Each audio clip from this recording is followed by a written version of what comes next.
Does Western white Euro culture move biological males toward being monsters? Let's talk about that today. I'm sorry, I look like hell because we're moving out of the house for termites today. We have to get out for 3 days so they can put a big tent and kill all the termites in our house. But I watched the finale of the show Adolescence last night. And if you haven't seen my video about episode 3, one of the best single TV shows episodes I've ever seen in my life. But I watched the finale last night. It's a 4-part limited series. And everybody who pays attention to these things is talking about this series right now of a little boy, 13 years old, convicted of murdering a female classmate. And I don't want to give any spoilers, and I don't think I will, but when the show ended, I sat for I don't know how long, 20 minutes maybe, just in silence, unable to speak. And then I just broke down and cried for my parents' heart.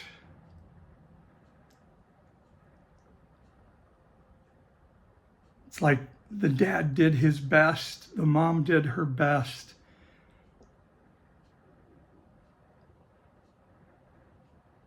But their little boy was in trouble, and they're questioning, was it me? And this dad has been taught to be strong and staunch, not to let his emotions show. And so the only emotion that is available to him is anger. And he throws anger out there on a regular basis. He goes from being super kind to super angry to super apologetic in this space of time, which is very common for people that don't know how to regulate their emotions. And this deregulation was demonstrated to their children. They had a daughter and a son, and the son particularly is seen to sort of display some of those attributes of his father. Big boys don't cry. I heard it so many times when I was a kid. I was a very emotional, sensitive kid. I cried easily, and I hated it because every time either I would have somebody laughing at me or my father would be telling me, be a big boy. Big boys don't cry. There were times he got really angry at me for crying. And it's such an unhealthy thing to teach you biological males who are seeing this. If you're female, show this to a male in your circle. Showing the range of emotions is vital to human health, both emotionally and physically. Crying is physiologically so healing, and of course emotionally and spiritually as well. And we say big boys don't cry. Stuff those emotions. Don't act like a girl. They're terrible things to tell young bio males who all have some level of feminine inside. We all have some level of femininity inside of us, or what we would typically gender as feminine traits. And every female has some traits we have gendered as masculine. And Christians are the worst at this. Man, you've got to be the head of the household. You got to protect your wife. She is the weaker vessel. Carry her across the threshold of the house. Sometimes all of these things seem like harmless traditions, and they can be. But we see it today, even in our government, a bunch of little boys in adult male skin so angry that they did what they were supposed to do. They didn't cry like a girl, and the world didn't give them what they were told they would get in return for stuffing all those emotions and trying to match up to those masculine expectations all the time. And so the only emotion they have available to express that anger is rage, is a high level of activated emotion, explosive, and at times violent. The Bible just doesn't say that. That is not an attribute of Jesus. Now, I think you can say a lot of things about the character Jesus in the Bible, and I don't quibble a lot about real, not real. I just love to take the writings and squeeze some wisdom out of them. But there's nothing that says Jesus was a hardcore manly man.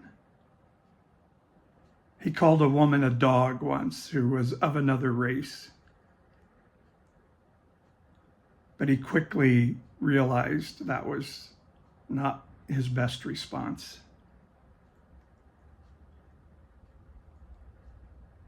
But the good people of culture, the good religious people, the right-wing Christians of his day, the people that most resembled right-wing Christians back in the first century, he hated those people, and they came after him whole cloth. And once he even flipped over all their tables and took some ropes and fashioned them into a whip and started swinging them around. But then little children would come running to him. Women approached him when women were not supposed to approach males in that culture. There was something about him that was so tender that it stuck out from other males around him. And then if you look at the other characters that we make into manly men, King David, he was a harpist and a poet. When his dad was asked to bring all his sons in for one of them to be anointed king, he didn't even bring David into the room. And there's a whole bunch of reasons that could have been. But to say he was this manly man and everybody's like, oh, look at David and his masculinity. No, he once danced naked and it embarrassed his wife so much she left the castle and never returned. Joseph wore a coat of many colors, and we can say a lot of things about that coat, but it was not common for a male to wear a colorful robe. And I believe the only other place the word that is used, or the phrase that's used for a coat of many colors, is used in the Bible to say one of David's daughters, Tamar, wore a princess cloak which had long sleeves, the kind that princesses wear. So it's not a big leap that we make the assumption that Joseph was wearing women's clothing, and this is why his brothers didn't like him.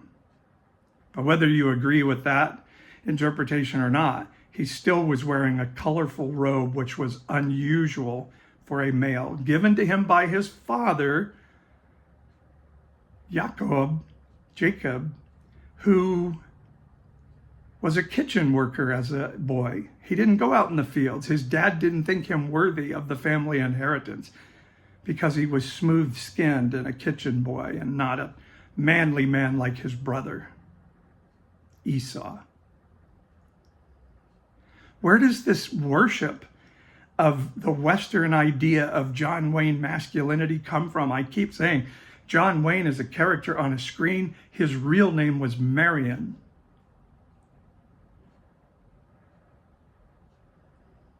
We are damaging generations of biological males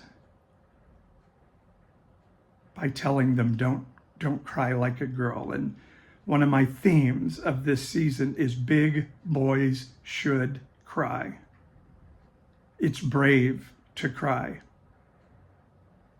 It's healing to cry. Come on, guys. You've been lied to. This ideal alpha male thing is a lie. In fact, someone who's an alpha male should never, ever have to say to anyone, I'm an alpha male. People around just know it. And generally, the number one attribute of an alpha male is a biological male that protects the weakest around him, who protects the ones most vulnerable. And if you're not willing to do that, you're not an alpha male. You're a little boy in an adult meat sack trying to act like a big man. And it's very sad because it makes you dangerous in our society. The good news is you're still breathing. You can lean in and say, okay, what do I need to do to soften up my heart and be a big boy that cries? If this touches you, share it with someone who needs to hear it. Join my Substack and just let's be on this journey together, because this stuff is killing us. When the empire burns, a new spirit can arise. In America, your empire is burning. Let's band together and take care of one another. Have a good day.